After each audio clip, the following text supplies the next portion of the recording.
Thank you.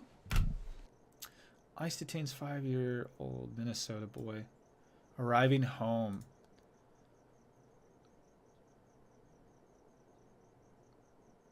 Oh, his name's Liam. And sent to Texas? From Minnesota to Texas?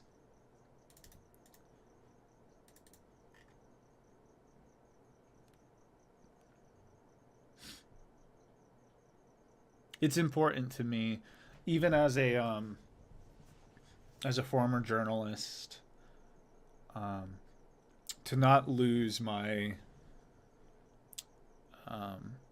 my heart when covering stuff like this.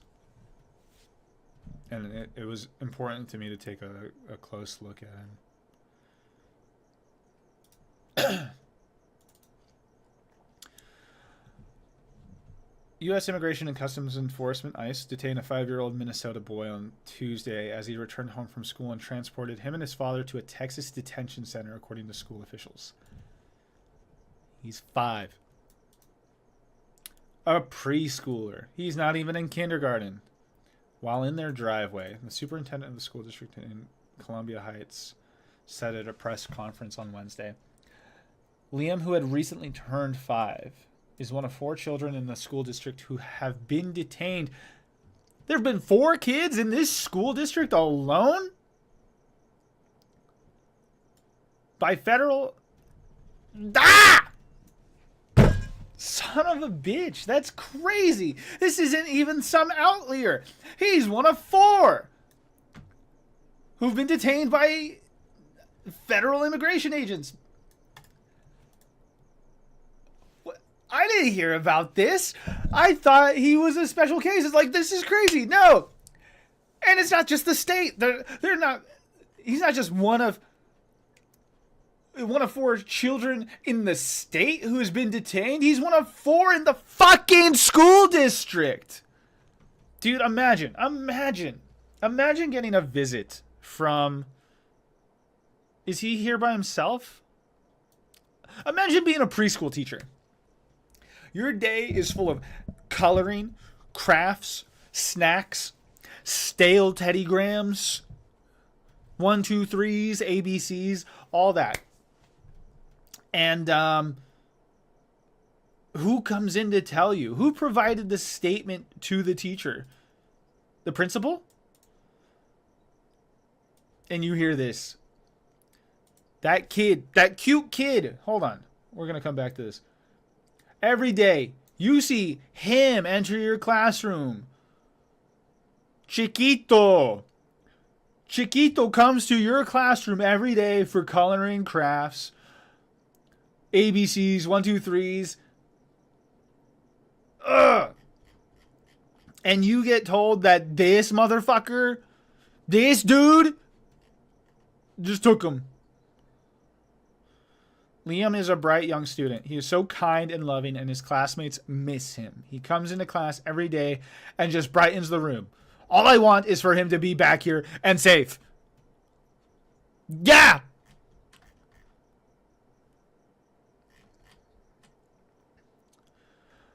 The detention of a young child will have ripple effects. Once his classmates learn the government took him away, I'm not qualified to talk about how much damage that is going to cause. It's not just the family, it's the entire community and all of those kids who are now going to be facing secondary trauma. I appreciate your degree of self-restraint. I think particularly right now, all of us feel insanely ignorant. I think everyone feels insanely ignorant right now because it's like I have a 9 to 5. I go in every day. I do my thing. I pack the boxes, if that's what you do. I'm a teacher. I'm a preschool teacher. Every day they come in. We do the ABCs. We do the 1, 2, 3s. That's my job. Whatever your job is, it's like, that's my 9 to 5. And then I go home and I play video games. Or I go home and I watch Netflix. I'm tapped out. The American public at large is happily ignorant of everything that happens in the outside world. That is what this country was founded on. We live on the placid island of ignorance. And we're content with it. And so when shit like this starts happening, we've been happily ignorant for the last 30 years. And so when shit like this happens, we have to say, I'm not qualified to talk about how much damage this is going to cause. No, none of us are qualified to talk about it. That's the whole point of America. However, crazy shit is happening. So, because of that, it's hitting you in the fucking chest, in the heartstrings. Speak to it. It's crazy. Look at this. Look at this. Look at him. No, none of us are qualified to talk about this. I feel like no one on the fucking planet is prepared or trained on this. We're all ignorant in this moment. It's okay. Speak your mind. It's fucking crazy. Our role is to educate children during the school day, but now we're trying to help people navigate this legal system. Our main priority is to keep children safe. They're children. They are not violent criminals. They are little kids. They're violent. They're violent. The 5-year-old has crayons. He's going to throw them at you. You know what? There was a video that was making the rounds on Twitter where, like, there were students bullying a Latino kid. They were bullying him. They're like, you're going to get picked up by ICE. And the kid had a fucking panic attack. Rightfully so. Because, like, it's changing the dialogue for children. Of, like, how they have interpersonal relationships. And we are normalizing the, you're going to get fucking picked up by the Gestapo. And you're going to be taken away.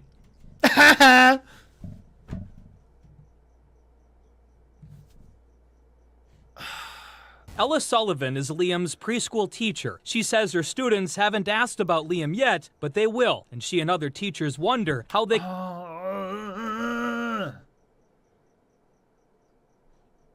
It's preschool! He hasn't even written out his own name yet. They printed it for him. ...can possibly answer their questions. All I want is for him to be safe and back here. The family's lawyer says Liam is likely being held with his father at a detention facility. I can't find the words to describe how rancid, deplorable this image is. In Texas. We have clients that once they're picked up, they're whisked away to the airport literally within hours. School officials say Liam is one of 4 students who have been detained by ICE agents over the last... Look at this guy. Let me move out of the way. Look at this fucker's nasty ass red demon tinted hand. I hope he got bit right here. Whatever that red mark is, I hope it's a bite. If you bit him, Liam, keep it up. Fucking take it. Take his fucking hands. 2 weeks. We're going to move on. I do kind of want to keep this within the realm of commentary and criticism, and not just like my enraged reaction. However, I will say, as a former journalist, as someone who has worked in a mainstream news newsroom, this is the kind of reaction, the reaction I'm having right now is what every journalist, every editor, every photographer, for the most part, except for the ones like who have no souls, this is how everyone is reacting. You can think of your favorite news anchor, what have you, on-air personality. The reaction I'm having, they're looking at this breaking news as they're seeing it and being like, this is fucking crazy. What are we doing? America has been falling apart at the seams for months. For well over a year. I would argue even further back. But we were playing like games about like decorum and bullshit like that when Biden was in office. But for the most part, we've all been like, what the fuck? This is crazy. Renee Nicole Good. Let's talk briefly, if we can, just about her pulse. Yeah, so from the video, if you recall the video, there was a man who was asking if he could check her for a pulse. Because even if there isn't a pulse, you could potentially not find a pulse, but like resuscitate them, establish some kind of... No, sorry. If there is no pulse, you can artificially create one through CPR, and you will give that person who is fighting for their life enough time to like have blood flowing through their body until emergency responders arrive to attempt to resuscitate the person. That is the whole point of CPR. If there is a pulse, then you do emergency breathing, I believe. Like the whole point is like keep this person alive until emergency responders arrive to resuscitate them. So him asking this question is someone that's medically trained pronouncing this woman dead. He's making like an argument through that line of questioning, like if there isn't, we could save her life. Them on camera refusing to allow him to check for a pulse and medically pronounce her dead is negligence. If you ask me, I'm not a legal expert, but I am someone who was trained to in first aid and CPR and whatnot when I was younger. So that's my perspective. An analysis also shows that federal immigration officials waited nearly 3 minutes to contact emergency services in Minneapolis following the shooting. Having received calls from bystanders at that point, police, ambulances, and fire crews were on their way but had difficulty reaching the scene before the street was filled with vehicles, many belonging to ICE. I'm just appalled by the lack of immediate first aid and initial resuscitation attempts, said Adam Armbruster, family medicine doctor who also works in the emergency room at Sleepy Eye Medical Center in southern Minnesota. That's the part that is, I would say, most inadequate. It's blatant negligence. Like, think for a moment how even police officers are very likely trained in basic first aid and CPR. They have been trained how to save someone's life. Even if, like, think of your most crude understanding, anyone's most crude understanding of how policemen work.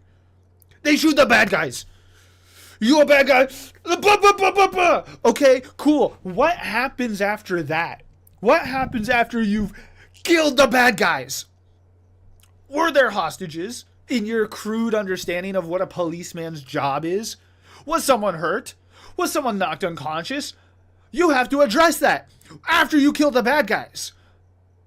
And so because of that, you most likely, your job requires you to understand basic first aid and CPR.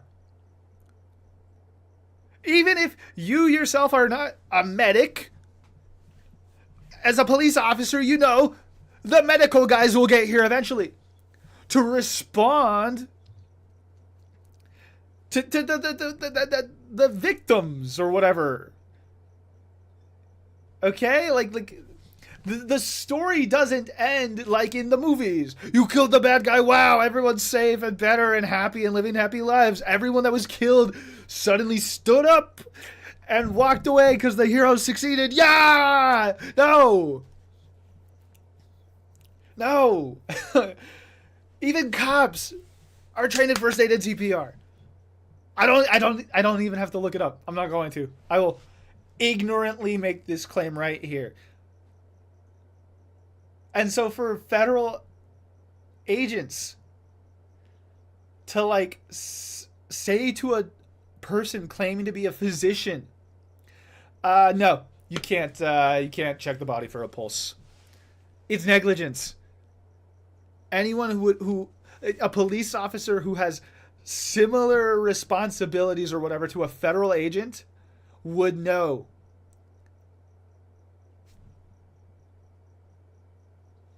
Anyways, fuck. Wrote Tricia McLaughlin, the Assistant Secretary of the Department of Homeland Security, in response to an email seeking comment. We do pray for the deceased. We pray. And as well as for our officer and all affected in this situation. We pray for everybody. We pray for them. We pray for us. We pray for everybody. We're praying. It's okay. We prayed. We're praying. God bless. Like, fucking, like, well, what do you want us to do? What do you want us to do? We prayed. Moving on. I want to see Donald Trump be a fool for a little bit. That's probably the biggest statement I made, because people thought I would use force. I don't have to use force. I don't want to use force. I won't use force. And all we're asking for is to get Greenland, including right title and ownership, because you need the ownership to defend it. The crowd was... Greenland! Look how painful his face is. Hold on, where is it? When he says Greenland. Greenland. Including right title and ownership, because you need the ownership to defend it. The crowd was hanging on every word, I'd say. A lot of stunned... Jesus, he's like putting it lightly. He works with Wall Street Journal. Alex Leary. He's putting it so lightly. He's like, we were all buttholes clenched, hands fucking white on the fucking seats. Ugh! A lot of stunned faces as people absorbed just how serious Trump appears to be about this goal. I was sort of in the back of the room with the press. And this is what I'm getting at. Like, hold on. Let's go back a little bit. I'd say. A lot of stunned faces. He's at a loss for words. I said this earlier. Us journalists, like, we get this firsthand from the primary source. He's right there saying this crazy shit. And we have to be there like, oh, interesting. Fascinating. Huh. Our viewers will certainly appreciate this. This is breaking news. We gotta get to the presses. Press them hot. And publish it. No! It's like, what the... In our minds, like, what the fuck? What the fuck? As people absorbed just how serious Trump... And he's just like... Hold on. Let me get up next to him. Here. Let me right next to you, buddy. You and me. Okay? A lot of stunned faces as people absorbed just how serious Trump appears to be about this goal. I was sort of in the back about this goal. Okay, and Alex, yeah, where were you during this whole entire discussion? I was sort of in the back of the room with the press corps, and some gentlemen were right in front of me, and they kind of looked at each other at one point and sort of laughed nervously. It's not the nervous laugh. One man shook his head. So a lot of disbelief here. Certainly Trump had his supporters in the room as well, but overall I describe it as one of sort of stunned. This is going to be debated for days and months and weeks to come. Trump has one more day here. A lot of nervous allies of the U.S., but Trump accomplished what he wanted to do, which is to come in, make a very bold statement, rattle some cages, and reassert what he thinks is the U.S. right to Greenland. But his support. All right, well, thank you so much, Alex, for that invigorating report. We really appreciate it. Thank you. And that was Alex out in the field. And we're gonna toss it to a commercial break, and we'll be right back. What the fuck? What the fuck? What do you mean? He said that? That's their reaction. That's their live reaction. That every journalist.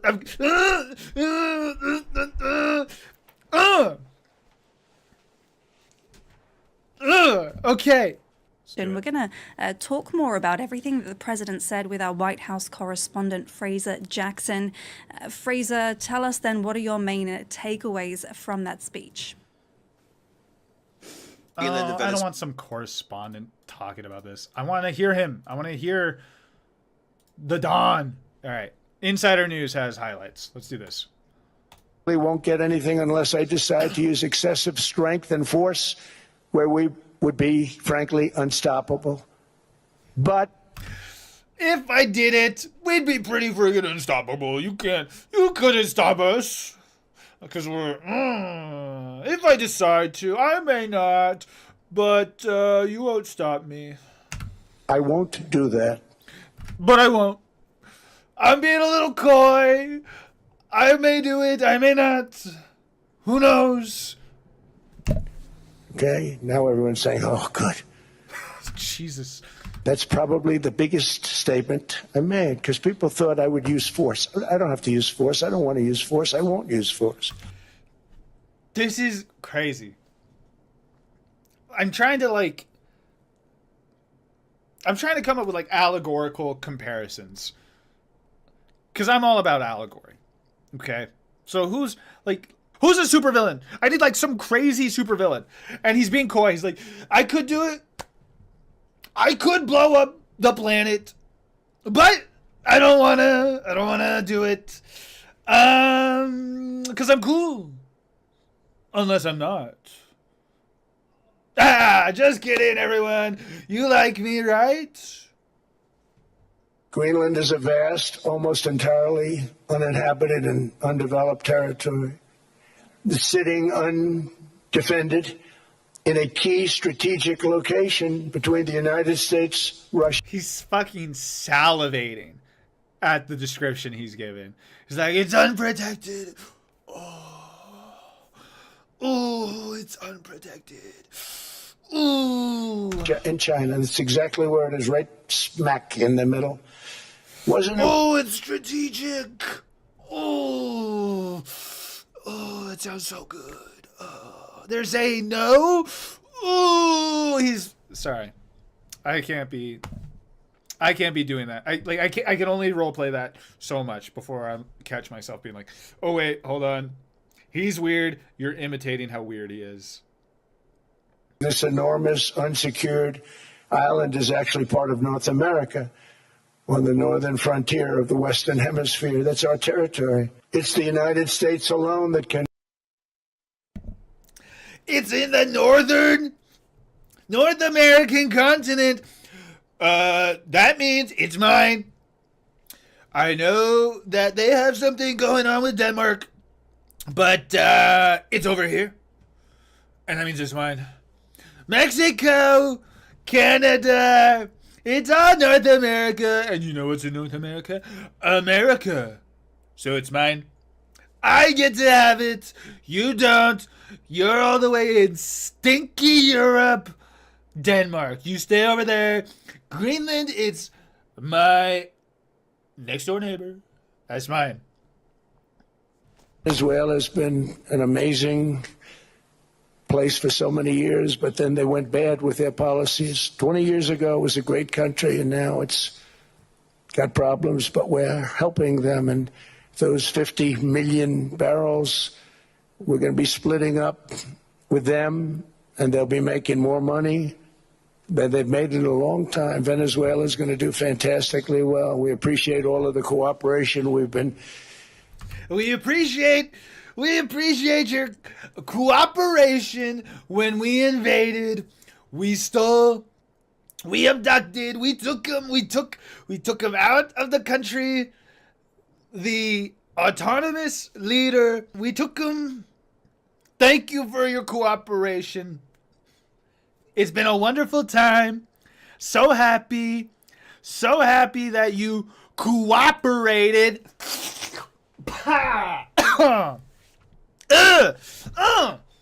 I missed. Thank you. Oil companies coming in with us. It's amazing. Yeah, okay, I'm done. I needed my fun. I needed to shit on Grandpa for a moment. I think we talked about pretty much everything I wanted to get to today. We skipped over the fact that the United States has left the World Health Organization. Really didn't have time to kind of touch on that part. Fucking wild. Wild stuff. We live in wild times. We live in interesting times. We live in crazy times. Let's before we call it a night. We did not look back at the first 3 weeks of 2026, which is fine. I kind of thought that the news of the kind of last few days would take the forefront of this stream. I'm hoping to regularly do stuff like this, if not bi-weekly, maybe just weekly. We can cover more as time goes on. I'm going to be taking clips of the stream and posting them on socials, and hopefully you can follow me on my socials. Right now, I only have my like Twitter and my YouTube on my stream. I do have a TikTok. Please follow me on TikTok. We will, however, go over this little optimism point because it's important to be optimistic. So that's what we're going to do. Just for like a moment, I want to just kind of address you directly. I hope you're doing well. Sincerely. I genuinely hope and sincerely mean I hope you're doing okay. Things have been rough for me, for sure. Not terrible. Life has been stabling out. For a while there, it was rather difficult and tumultuous, but that's kind of what happens when you commit an extreme act of protest against not just the United States government, but also the industry that you're employed in.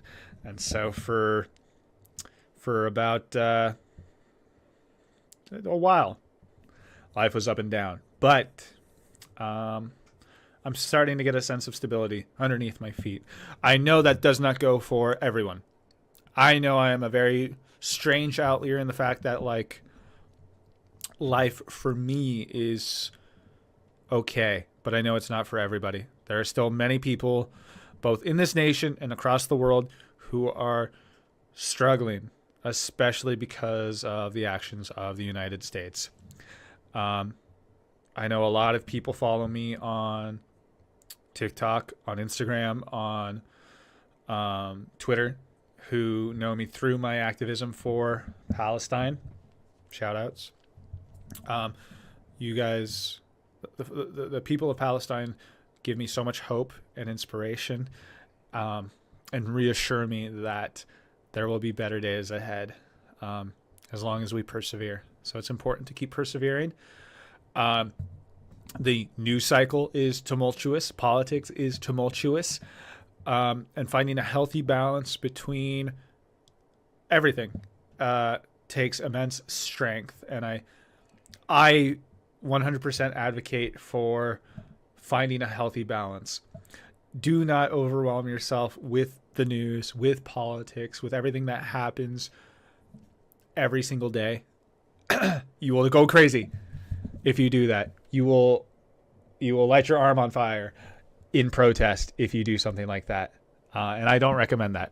I do not recommend that at all. However, continue to remain informed. Knowledge is power. Having the knowledge to make decisions is vital to your well-being. So I will always advocate for having a healthy balance. It's why I'm going to be ending the stream only after having streamed for 2 hours, because I will only be awake for another 3 hours, maybe less. And it's important to me that I allow myself to unwind and appreciate the things I love, like gaming and music and whatever random hyperfixation that I happen to have at the moment.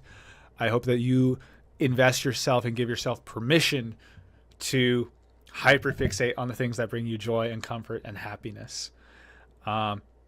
Things will be okay. Don't give up. Don't give up. Don't you dare. Smile. Dance. Laugh. Sing. All of it. Okay. I'm tired. I'm getting stupid. So, on that note, if you tuned in for any reason or watched this VOD, thank you so much. I greatly appreciate you. And join my Discord. I don't think I have links to that. I will have to eventually here make links to different forms of social and whatnot. I have not streamed in a minute. And by a minute, I mean like well over a year or so. I do think the last time I streamed was when I was like focusing on trying to work on my documentary, and that did not pan out, and that was many months ago. So I'm glad to be streaming again. I hope to do it weekly. We'll see what's in store in the near future. So thank you so much.